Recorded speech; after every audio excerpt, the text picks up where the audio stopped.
Vão ter um travesti professor na escola tal, um gay na escola não sei do que lá, para que a garotada comece a vê-lo como fosse aquilo normal. No meu tempo era coisa rara para encontrar um gay não tinha outro nome, uma bicha na rua, que era comum tu falar, né? Era um viadinho. Agora gostar de homossexual? Ah, vai lá, ninguém gosta. Agatha Monte, 26 anos, estrangulada. Paola Oliveira, 30 anos, morta a pauladas. Dandara dos Santos, 42, pedradas. Tiros, espancamento, martelada. A cada 25 horas, uma pessoa LGBT é assassinada no Brasil. Só no ano passado foram 343 mortes. Luzes, câmera, ação! Olha só quem tá aqui, olha só quem tá cá. Euzinha, Jaqueline Ramires. E no vídeo de hoje, pessoal, nós vamos falar sobre o Gabinete do Ódio.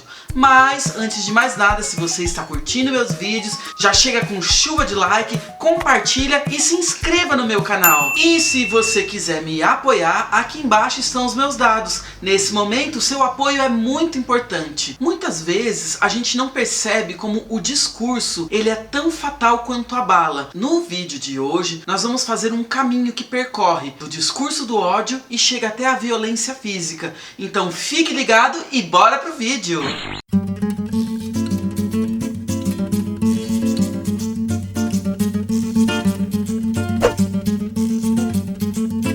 Cada dia que passa, nós temos ouvido falar mais sobre o tal do Gabinete do Ódio.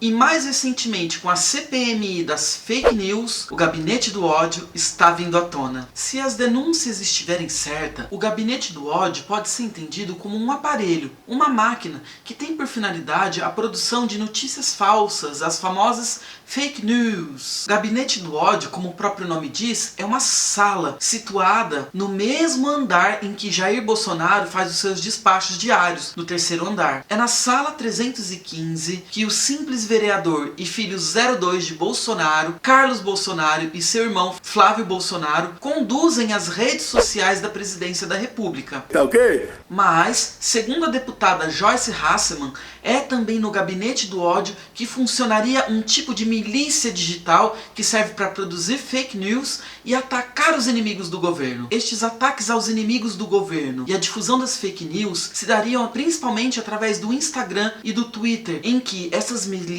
se esconderiam por trás de perfis como Ódios do Bem, Isentões, Left Decks. Ainda de acordo com Joyce, o Gabinete do Ódio, além de utilizar estes perfis fakes, também se utilizam de 2 milhões de robôs em apenas 2 contas do Twitter. Ainda segundo a denúncia, cada disparo destes robôs custaria 20 mil reais, chegando a 500 mil reais saído dos cofres públicos, já que os integrantes do chamado Gabinete do Ódio seriam assessores dos parlamentares governamentais. Como inúmeros meios de comunicação, documentários, artigos e livros têm mostrado, a empresa Cambridge Analytica tem sido responsável por produzir uma mudança no comportamento das massas através da sua dissuasão da propaganda. Para quem não conhece, a Cambridge Analytica é uma empresa que estuda através da produção de dados de internet o comportamento de usuários e utiliza esses dados para manipulação das massas. A Cambridge Analytica é acusada de intervir em processos como a Brexit na Inglaterra e a própria eleição do presidente Trump nos Estados Unidos.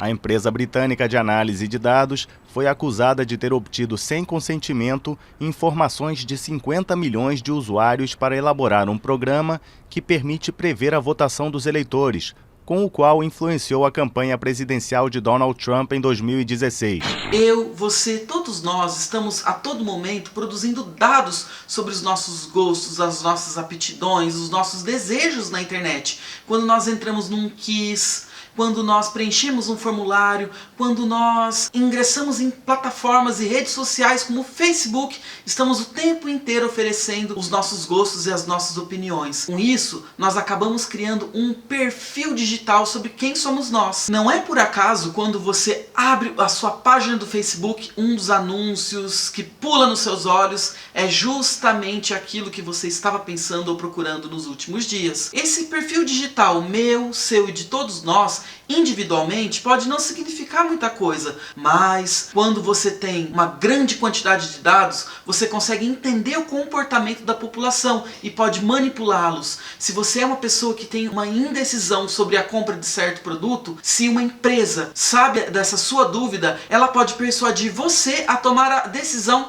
da compra do produto que ela quer te vender. E isso pode ser muito perigoso quando nós estamos falando dos processos democráticos, de eleições presidenciais, de deliberações coletivas. É muito perigoso quando empresas decidem por você. Muitas vezes você pensa que está no comando e não está no comando, porque a propaganda, como o velho ditado diz, é a alma do negócio. Propaganda. Se nós fizermos um percurso histórico pela palavra propaganda, nós vamos descobrir que propaganda não é só o comercial de televisão. Propaganda é o gerúndio do verbo latino propagare, que por incrível que pareça significa propagar, difundir. E isso que eu quero que vocês façam com esse vídeo de hoje. Eu quero que vocês façam propaganda e propaguem o meu vídeo. Este gerúndio, propaganda, significa para ser propagado, para ser difundido. Mas na antiguidade, o uso de propagar, ele era muito vinculado à agricultura. O vento propagou as sementes, o vento difundiu as sementes. Segundo os registros históricos, foi no século XVIII que a palavra propaganda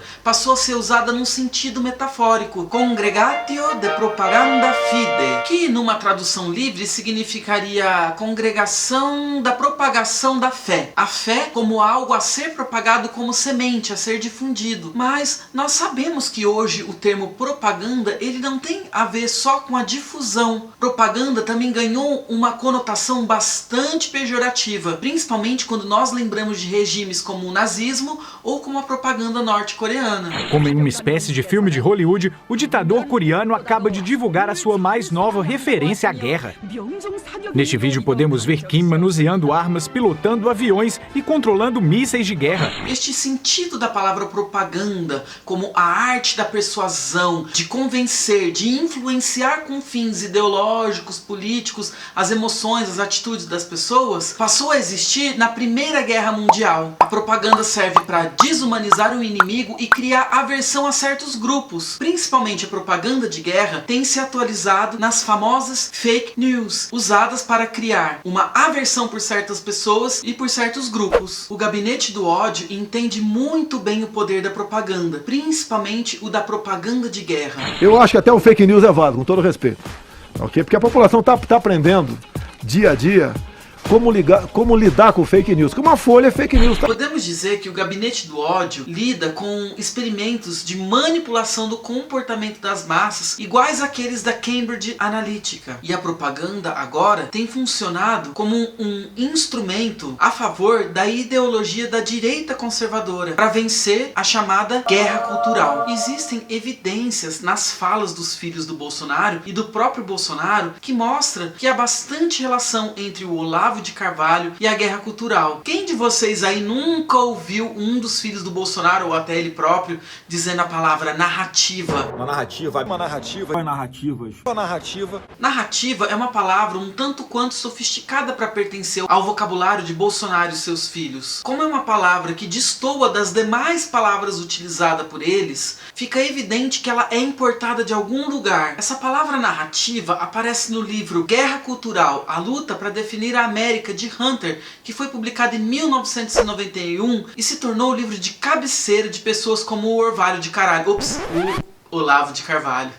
Para esse autor, a guerra cultural seria uma disputa polarizada entre conservadores de um lado e progressistas de outro, em torno das questões culturais, como por exemplo o aborto, a liberação de armas, o casamento entre pessoas do mesmo sexo, etc, etc, etc. E essa polarização acaba gerando duas narrativas. A narrativa da liberação. Na narrativa da liberação existiria uma liberação dos costumes, e o excesso dessa liberação provocaria a segunda narrativa, narrativa, que é a narrativa do declínio. E essa ideia foi abraçada pelos conservadores como o Olavo de Carvalho e o Stephen Bannon, que é um dos sócios fundadores da Cambridge Analytica. Seguindo os passos da Cambridge Analytica, o Gabinete do Ódio entende muito bem o poder da propaganda e a importância do algoritmo na manipulação do comportamento dos usuários da internet. A propaganda adotada pelo Gabinete do Ódio, como o próprio nome diz, é a da difamação, da calúnia e do ataque à reputação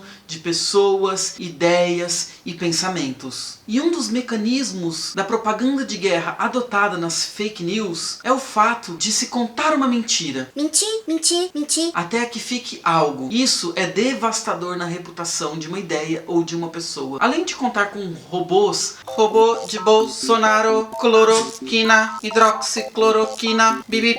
A difusão de fake news no Brasil é ainda mais asseverada porque se trata de uma população de baixa escolaridade. E isso explica o comportamento chamado de comportamento de manada, o famoso gado. As mentiras não são espalhadas somente por robôs, mas também conta muito com os recursos humanos de pessoas que acreditam apiedadamente nas mentiras difundidas nas fake news e que são difundidas em inúmeras redes sociais como os grupos de WhatsApp. Notícias falsas têm 70% mais chances de serem retuitadas do que notícias verdadeiras. E nessa guerra cultural existe toda uma luta contra a mídia e os grandes meios de comunicação, inclusive da mídia neoliberal do mundo todo. A imprensa mundial é de esquerda.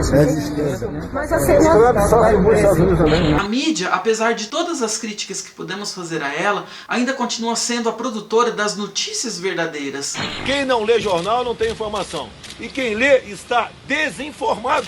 E aqui nós devemos entender a fake news como um princípio que emana dos valores da estrutura da propaganda, que se atualiza na guerra, nas eleições de outros países e outros processos, e que finalmente chega aqui no Brasil através do Olavo de Carvalho. Os conservadores querem uma economia de mercado, ou seja, livre mercado, numa sociedade que tem certos padrões morais bem claros e estabelecidos. Exemplos disso são o kit gay, a mamadeira de piroca, entre outras tantas mentiras que foram difundidas na eleição para manipular o comportamento da massa. O discurso do ódio provoca muito engajamento entre as pessoas, porque diz respeito a questões morais. E dentro deste conservadorismo, as questões morais têm um efeito bastante popular. Aliás, se você ainda não viu o meu vídeo sobre o populismo barato de direita conservadora, vai aparecer a indicação aqui nos cards. Quando se fala de discurso, nós estamos falando sobre algo que é abstrato, algo que é simbólico. E o gado tem muito problema com as coisas que são simbólicas. Elas entendem apenas as coisas que são imediatas, que são concretas. O gado, por exemplo, seria incapaz de entender que o discurso de ódio pode provocar a morte, por exemplo, de minorias. No universo do mundo em rede, são criados verdadeiros guetos e muros de separação. Um cenário este propício ao avanço de discursos de ódio, de intolerância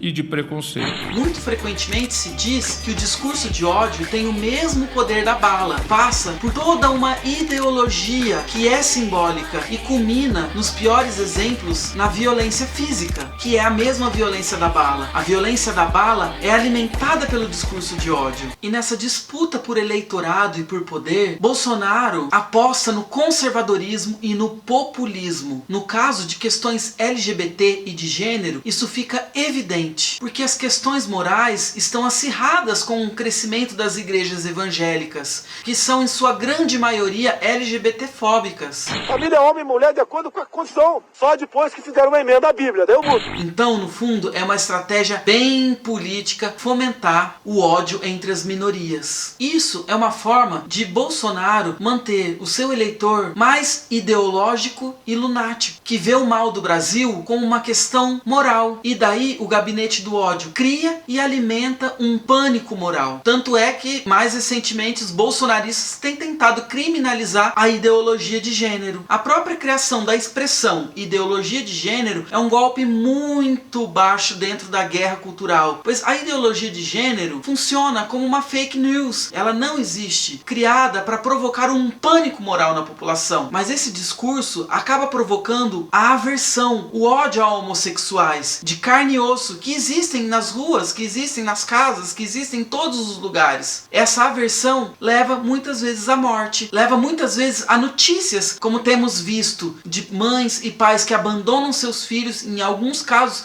até matam por eles apresentarem um comportamento homossexual ou transgênero. Este é o outro lado do discurso do ódio. E não se trata apenas de um ato simbólico que não tenha consequências no mundo concreto. Essas coisas estão entrelaçadas. O discurso, ao mesmo tempo que ele é abstrato, ele é concreto. E no Brasil, o gabinete do ódio encontra terreno fértil, pois se trata de uma população pobre e com baixa escolaridade, que deveriam votar na esquerda se elas pensassem nos benefícios que elas poderiam receber, mas trocam esses benefícios por uma questão moral, que são apregoadas nas igrejas, nas fake news. E é triste ver como esse aparelho, essa estrutura, foi se instaurando organicamente como uma estrutura dentro do governo central e provavelmente é financiada pelo dinheiro público. E aí, gente, gostaram do meu vídeo? Se vocês gostaram, compartilha, curte, comente, deixa aí embaixo seus comentários. E nesse momento de pandemia, o seu apoio é muito importante. Aqui embaixo seguem os meus dados para que você possa fazer a sua colaboração para que meu canal cresça cada vez mais. Um beijão, pessoal, e nos vemos!